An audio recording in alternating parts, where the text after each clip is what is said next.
और यहाँ से अंदर जाने के बाद लोगों को खाने पीने का जो इंतज़ाम है, कैसे लोग थाली लेते हैं, कैसे टोकन लेते हैं, वो हम तमाम आपको दिखाने वाले हैं। यहाँ पे देखिए लोग अपनी बारी का इंतज़ार कर रहे हैं, लाइन में लगे हुए हैं। लोगों की भीड़ किस तरीके से उमड़ रही है आप तस्वीरों में साफ देख सकते हैं। लोग अपनी बारी का इंतज़ार कर रहे हैं, लाइन में लगे हुए हैं, टोकन लेने के हाथों में है और यहाँ पे टोकन लेने के बाद लोगों को खुद सर्व करना होगा। सबसे अच्छी बात यह है कि सेल्फ डिपेंड वाला यहाँ पे यहाँ पे देखिए लोगों की थाली में क्या क्या परसा हुआ है। चावल भी है, दाल भी है, सब्जी भी है, अचार है और ये चटनी है, रोटियां हैं, पूड़ियां हैं, तमाम चीज़ें। इनसे बात करते हैं। क्या अच्छा छतरपुर विधायक के लिए क्या कहेंगे इस तरीके से?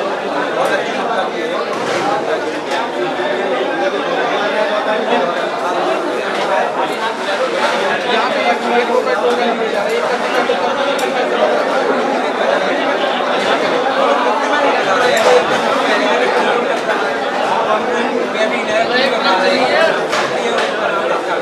हमने बात की है, कोई कार्यकर्ता नहीं है, आम आदमी है जो तारीफ कर रहे हैं छतरपुर विधायक की, क्योंकि ये तारीफ के लायक काम किया है। और ये देखिए लोग इस तरीके से खाना खा रहे हैं, खुद वहाँ से खाना लेके आए, अपनी थाली लेके आए हैं और यहाँ पे खाने के लिए बेंच बनाई गई है, होल्डिंग सिस्टम है। इसको खोल देंगे तो मैदान निकल आएगा और लोग लगातार अपना खाना खाने के लिए लाइन में बढ़िया व्यवस्थित रूप से है। यहाँ पे किसी प्रकार की दिक्कत न हो, सब पूरा इंतजाम किया गया। पीने के लिए आरओ का पानी दिया गया है। यहाँ पे लोग लगातार अपना इस तरीके से उत्साहित होकर अपनी थाली लेके जा रहे हैं। इसमें खाने का सब कुछ है और क्या करना चाहेंगे इस तरीके की व्यवस्था यहाँ आके कैसा महसूस कर रहे हैं? क्या कहना चाहेंगे विधायक की जन्मदिन? क्या कहेंगे?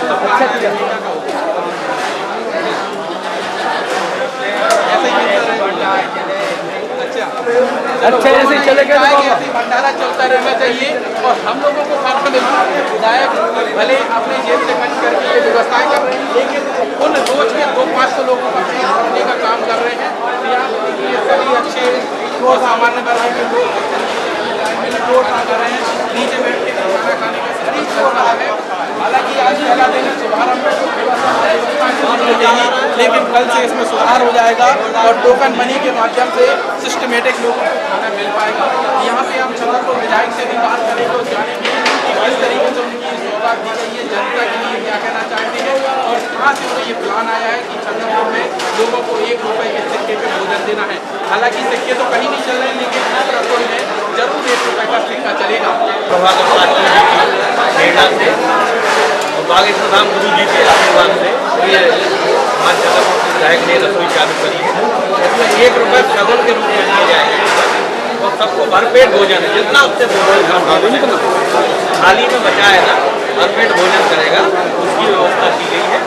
और यहाँ पर आप देखिए हाईटेक ये बनाया गया है, तो इस तरह का नहीं है, ये सब बनाया गया है, इसमें आदमी आराम से आए।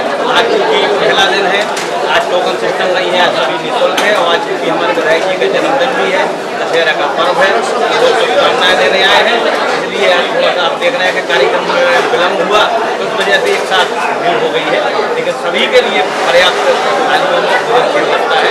सब लोग इस तरीके से हाईटेक रसोई बनाई गई है मध्य प्रदेश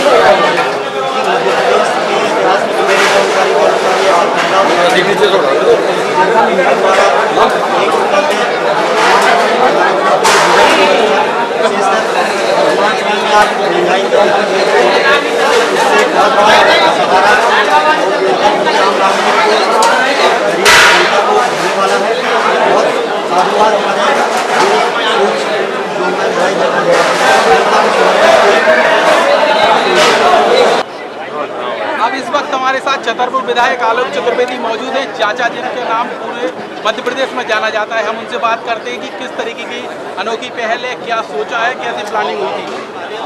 छतरपुर हलचल में आपका स्वागत है। सबसे पहले जन्मदिन की ढेर सारी शुभकामनाएं। बहुत बहुत धन्यवाद। ये जानना चाहेंगे कि आपने जो प्लान किया है चाचा की रसोई, कहाँ से ये सोचा है, कैसे ये आदमी तरीके से रसोई बनाएगा? चाचा की रसोई बनाने के पीछे परम पूज्य दद्दा जी की वचन मुझे याद आते हैं। दद्दा जी के साथ जब रहा करता था तो दद्दा जी अक्सर ये बात कहा करते थे कि बेटा भूखे को भोजन और प्यासे का अगर हमने कंठ गीला कर दिया तो इससे बड़ी नारायण सेवा कोई नहीं है। इसके बाद पंडित धीरेन्द्र कृष्ण शास्त्री जी बागेश्वर धाम पीठाधीश्वर महाराज जी से अक्सर मेरी इस संबंध में चर्चा हुआ करती थी। ये वचन महाराज श्री ने आज संकल्प में परिवर्तित कर दिए। अन्नपूर्णा माता की कृपा जैसे धाम पर चलती है, बरस रही है, महाराज श्री ने आज छतरपुर में भी ये कृपा कर दी और ये रसोई यहाँ पर आज जनता को समर्पित है। इस आधुनिक रसोई को बनाने के पीछे खिलेग्राम परिवार और बच्चों की सोच। मुझे खुद नहीं मालूम था कि इसको बच्चों ने इतने आधुनिक बना दिया है और कैसे क्या बना दिया है।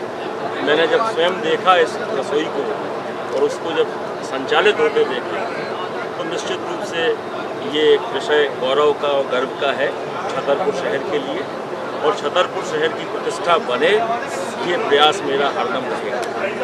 बाहर से कोई भी व्यक्ति आए और छतरपुर में भूखा ना जाए। गरीब, वो मजबूर, वो असहाय, जिसको एक वक्त का भोजन भी नसीब नहीं हो सकता है, उसके लिए ये रसोई खुली है और यहाँ आके भोजन पा सकते हैं। इसमें हाईटेक और आधुनिक क्या है? देखिए, बहुत सी मशीनें इसमें वर्तमान में लगी हैं, जैसे रोटी बनाने की है, सब्जी काटने की है, छीलने की है, और भविष्य एसी लगा हुआ है, पानी के लिए आरओ सिस्टम लगाया गया है, वाटर कूलर लगा हुआ है। आगे आने वाले समय पे जिस तरह से रसोई की और मांग बढ़ेगी, अन्य मशीनों को आवश्यकता पड़ने पर आगे इस मशीनें लगाई जाएंगी। लोगों को साफ सफाई और इस चीज़ का पूरा ध्यान रखा जाएगा और मेरा प्रयास ये होगा कि यहाँ से व्यक्ति उदास और निराश ना जाए।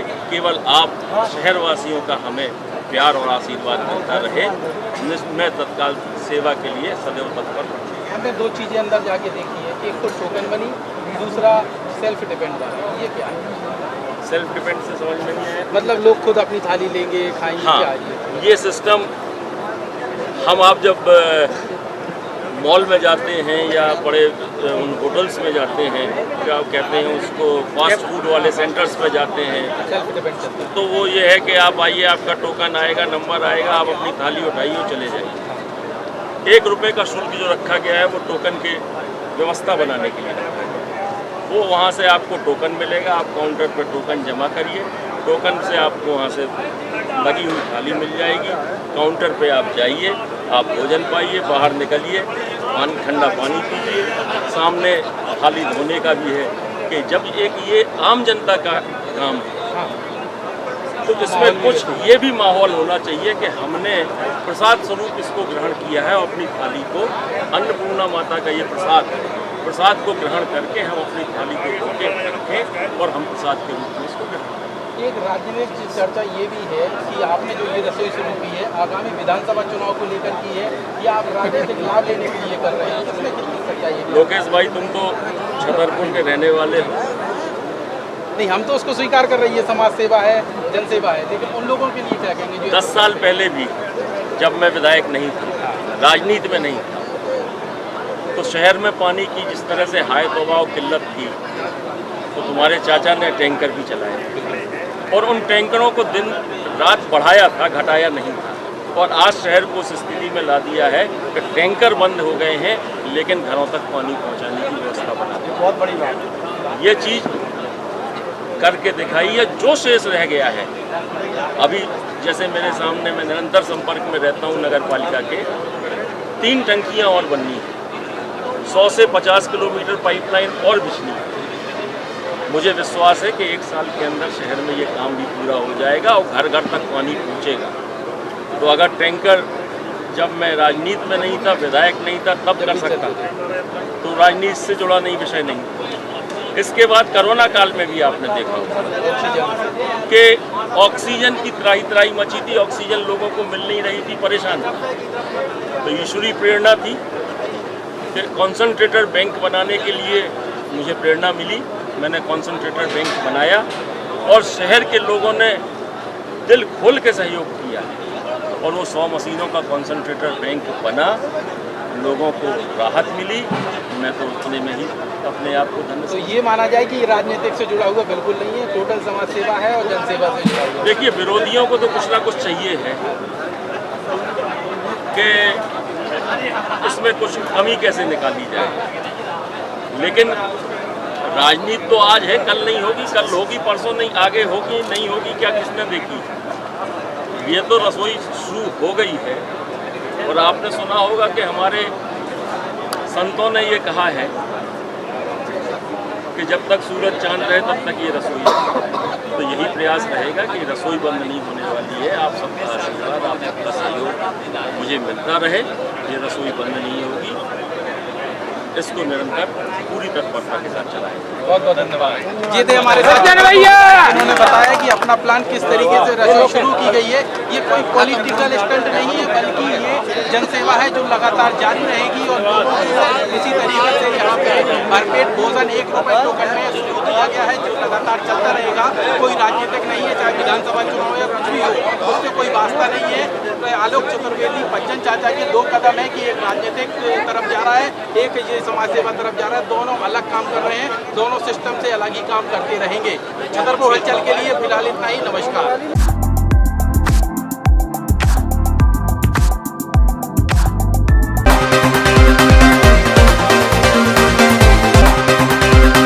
नौ दिनों तक मां की आराधना करने के बाद मां के भक्तों द्वारा देवी विसर्जन का ढोल नगाड़ों के साथ एवं डीजे की धुन पर नाच झूम के विसर्जन किया गया। देवी प्रतिमाओं का विसर्जन दसान नदी में किया गया। विसर्जन के दौरान पुलिस एवं प्रशासन की चाक चौबंद व्यवस्था देखी गई। प्रतिमा विसर्जन के पहले पंडालों पर महाआरती एवं हवन पूजन का कार्यक्रम रखा गया था, जहाँ पर भक्तों द्वारा देवी माँ के जयकारे लगाए गए। विसर्जन के दौरान तस्वीरों में आप साफ तौर पर देख सकते हैं कि लोगों में विसर्जन को लेकर किस तरीके का उत्साह है। लोग नाच गाकर धूमधाम से देवी मां की प्रतिमा लेकर विसर्जन के लिए जा रहे हैं, जहां पर लाल गुलाल उड़ाई जा रही है और देवी मां के जयकारे लगाए जा रहे हैं। सर, कितनी मूर्तियां विसर्जन हो चुकी हैं, कितनी आने की संभावना है?